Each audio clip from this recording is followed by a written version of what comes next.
Hey, what's up, YouTube? Dane here from Moving to Canada. And Hugo from Moving to Canada. We're here. We're in downtown Montreal. We're in a park, but not our usual park, a different park. We're on the edge of Jean Mance and Mont Royal Park. This is Mount Royal. This is the mountain that Montreal is named after. Thank you, Shannon, for showing everyone that. It's a really beautiful day.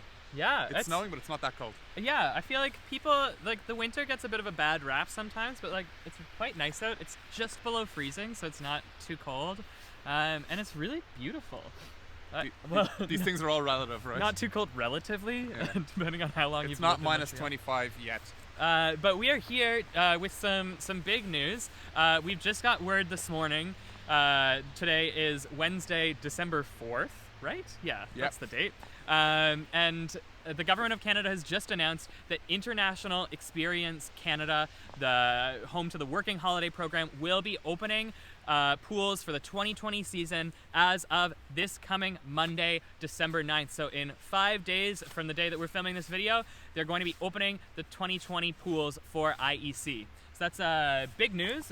Hugo, for people who aren't familiar with IEC, can you give our audience a little bit of a rundown of that program? No problem. So yeah, huge news, as Dane said. I know a lot of people have been waiting for this system to reopen. It's been closed for a couple of months now. So what is it? It is a immigration program for people to come to Canada if they fulfill certain conditions. You have to be between 18 and 35, or in some cases 18 and 30, and you have to be from one of about 35 countries. I'll list those in a moment. But what is it? There are three categories. There is the working holiday, there is young professionals, and there is the international co-op category. If you want to come through either of those latter two, that's the young professionals or international co-op, you will need a job offer, but you will not need a job offer if you want to come through the working holiday.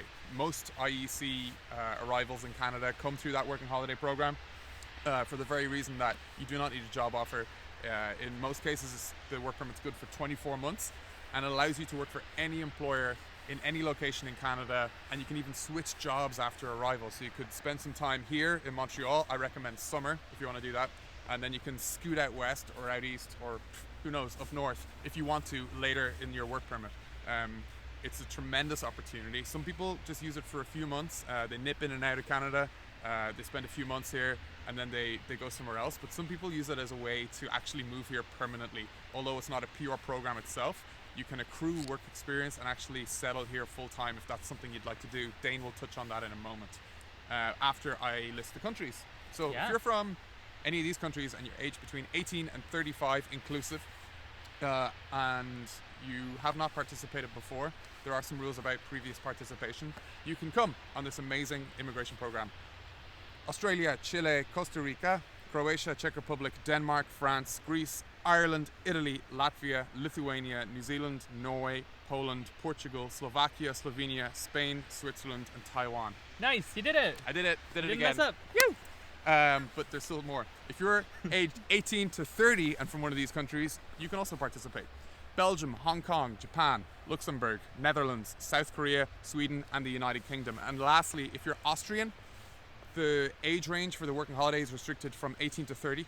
But if you want to come through the young professionals or international co-op, that's actually 18 to 35. So if you're, there's a bit of a wider scope there for those categories if you're from Austria.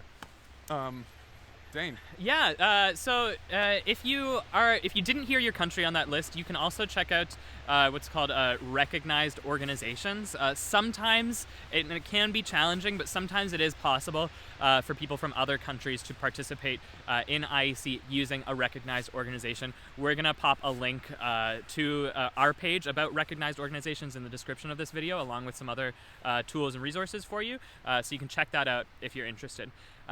We also wanted to tell you a little bit about your options for staying beyond your IEC work permit. So you come here, you fall in love with Canada, you're like, wow, this winter is what I love. I want to stay here permanently.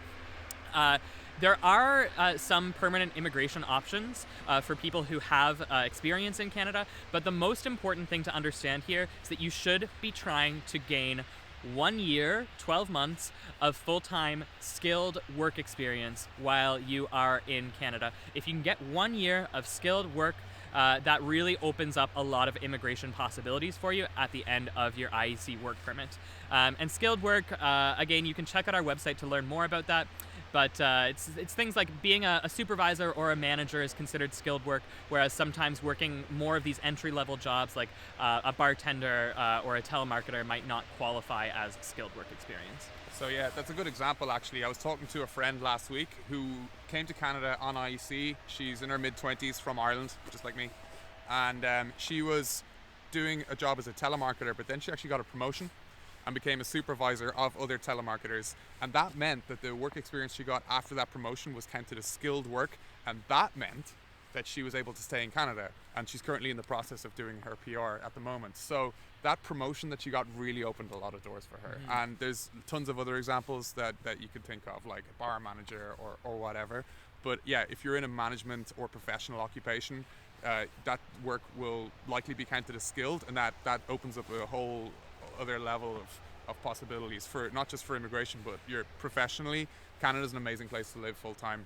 I'm fortunate enough to have lived here for 8 years. I came through IEC. I got PR in the end. Took a while, but it's the best decision I've ever made.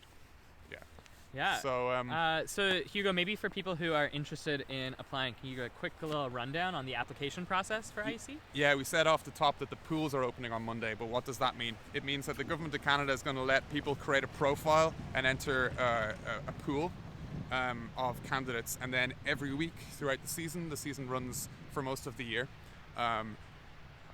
They will be sort of taking people from that pool on a random basis.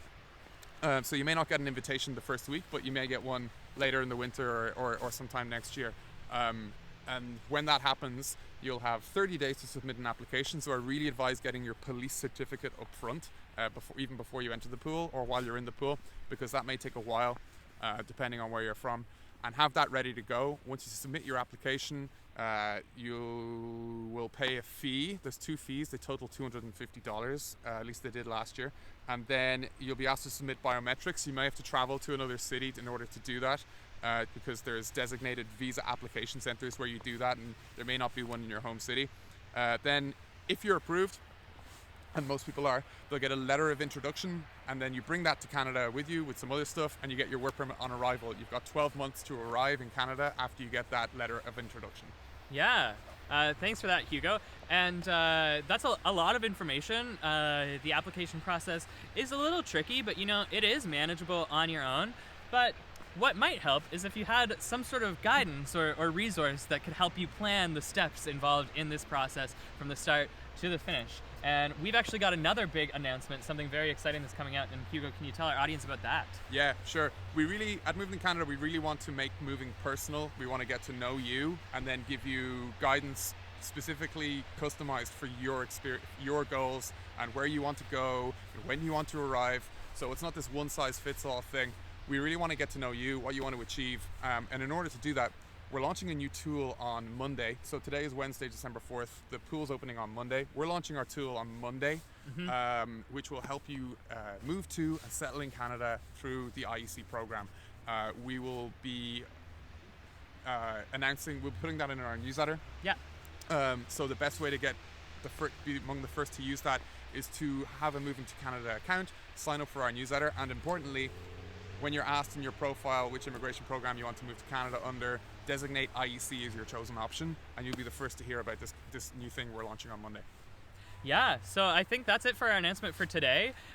Thanks again so much for tuning in. For those of you who are eligible for IEC, we wish you the best of luck with the 2020 season, and we really hope that our team at Moving to Canada and the stuff that we're producing is going to help you find success in that process. Yeah. Thanks so much, and we'll see you next time. Cheerio.